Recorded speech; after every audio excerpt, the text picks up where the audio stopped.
Hey there guys, John Campea here. Thanks for visiting my movie vlog, and this is my quick review of the brand new Charlize Theron movie, Atomic Blonde. Now, if you've seen the trailers for Atomic Blonde, you know the movie kind of promises to be an action-packed, kind of non-stop, edge-of-your-seat fight fest of a film. And when the movie's being directed by David Leitch, one of the directors of the original John Wick film, why should you expect anything different? Atomic Blonde is set during the background of the closing days of the Cold War in Berlin in 1989, just before the Berlin Wall came down. Charlize Theron plays a British MI6 agent who's sent into Berlin to discover three things.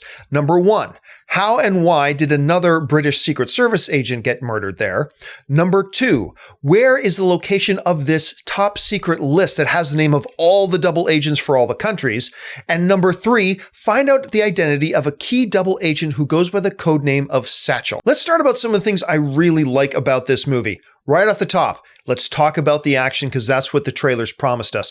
Charlize Theron character is a 100% badass. And not just because the character's written that way, but it's performed that way. And the action stunts and the sequences all contribute to that immensely. A lot of the people watching the trailers, and because it's directed by David Leitch, were wondering, is this kind of like a female version of John Wick? And in every best way I can say, yes, she is basically a female version of John Wick. And again, I mean that in the best possible way. All of the action and fight sequences in this movie are absolutely top shelf. Now, I'm not going to say they're the greatest fight scenes of all time or anything like that, but they're absolutely top tier. And there's one particular fight scene that Charlize Theron has in the third act of the film that I will go on record without hyperbole and say it's probably in the top 5 hand-to-hand combat scenes in any movie ever. And I'm not saying that because it's the best fight choreography you've ever seen, like it's not Bruce Lee, but it's one of the most visceral fight scenes I've ever seen. Every punch and kick and blow dealt, as an audience member, it's shot and performed in such a way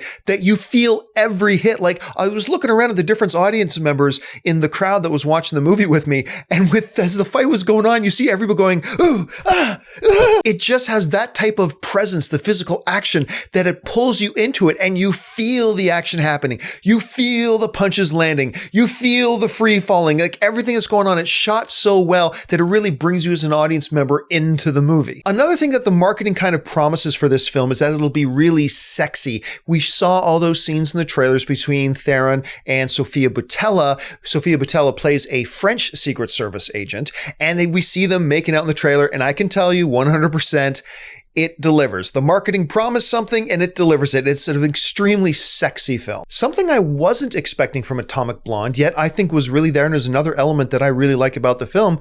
It's a very smart film. This is really a mystery thriller on many different levels. Like, you go in just thinking you're going to get a John Wick film, a lot of punching, a lot of shooting, a lot of action, and maybe just have a good popcorn kind of time.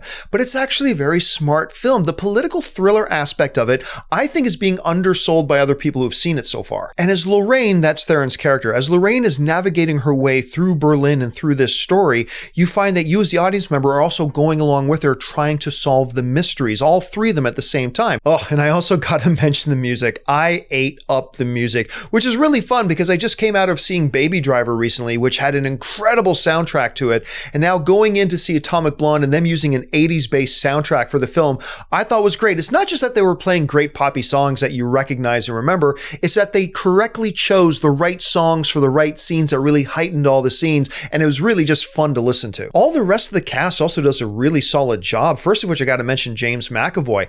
He plays such a great character, but also plays that character in such a way that throughout the film, you're never really sure what side he's on. Sofia Boutella was the exact same way. You know, at first you meet a character, you don't know what side they're on, and as the movie progresses, you start to make some guesses one way or the other, but then they do things that kind of throw you off the track until you get to near the end of the film, and then you figure it out. But it's the actors and their performances that take you along the way on that journey, and I thought they did a great job. Now, as far as some of the negative things go, now when I walked out of the screening, I had loved the film, but I talked to a number of people who were in the same screening as me that didn't quite enjoy it nearly as much as I did. One of the common complaints I heard, and I see where they're coming from, was that the story and all of its political intrigue, thriller kind of notions was a little bit confusing at times. Sometimes it was difficult to keep up with what information was being exchanged and who knew what and whose side was that person on. And I could understand that for some audience members sitting there watching this film, it can become a little bit of an exercise in frustration trying to keep up. The result of that is sometimes you get a great fight scene, but some audience members are going, okay, this is a great fight scene, but why is this person fighting that person? And if they're not invested in it and they don't know what the dramatic purpose of a fight is, then action, even great action, can just become visual noise. And sometimes for some of the people in the audience, that's what the action in Atomic Blonde was, visual noise. And one of the further consequences of that is that the movie has a big ending. The problem is if you didn't keep up with every step of this movie, the big ending happens and you'll just be left to going, what? I don't get it. What was the point of that? So would I recommend Atomic Blonde or not recommend seeing it? I'm going to recommend seeing it with a big asterisk. Pay very close attention as it goes, because if the story loses you, a lot of the impact of the rest of the movie is going to go right over your head and you're not going to have a very good time. But I believe if you can keep up with it, you're going to have a killer time at the movies. But the most important part here is, what do you guys think? Have you had a chance to see Atomic Blonde yet? If so, what did you think about the film? Have you been looking forward to this movie? Has the marketing worked for you? What are your expectations going into it? Jump into the comments section and let me know your thoughts below. Hey guys, while you're here, make sure you click to subscribe to my YouTube channel. Make sure you're following me on social media, on Facebook and on Twitter, simply at John Campea. Thanks a lot for joining me, guys, and until next time, bye-bye.